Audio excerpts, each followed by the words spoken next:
Hello friends, welcome back to my channel. मैं हूं साइदा नफीस और आप देख रहे हैं गॉड इज़ ग्रेट चैनल। खुदावंद के ज़िंदा जलाली और बाबरकत नाम में आपको मेरा दिली सलाम। मेरा ईमान है कि खुदावंद के फजल व करम से आप खैरियत से होंगे। आज की वीडियो में हम सीखेंगे यीशु मसीह की पैरवी की शराइत। वीडियो को अंत तक ज़रूर देखिएगा और अगर आपको मेरी वीडियो अच्छी लगे तो लाइक और सब्सक्राइब ज़रूर कीजिएगा ताकि आपको मेरी नेक्स्ट आने वाली वीडियो सबसे पहले मिल सके और आप अपने ईमान को खुदावंद पर और ज़्यादा मजबूत और पुख्ता कर सकें।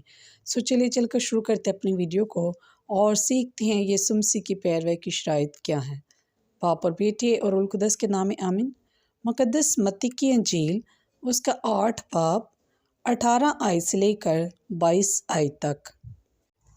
जब यीशु ने बहुत बड़ा हजूम अपने चौगिर्द देखा तो पार चलने का हुक्म दिया और एक फ़क्की ने पास आकर उससे कहा, ए उस्ताद, जहाँ कहीं तू जाएगा मैं तेरे पीछे चलूँगा।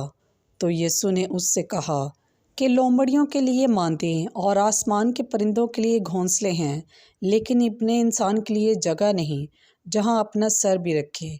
किसी और ने जो शागिर्दों में से था उससे कहा, ए खुदावंद, मुझे इजाज़त दे कि पहले जाकर अपने बाप को दफन करूं।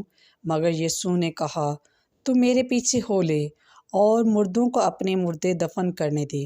बस पाक कलाम के पढ़े और सुने जाने पर खुदावंद की ख़ास बरकत हो। खुदावंद का शुक्र हो।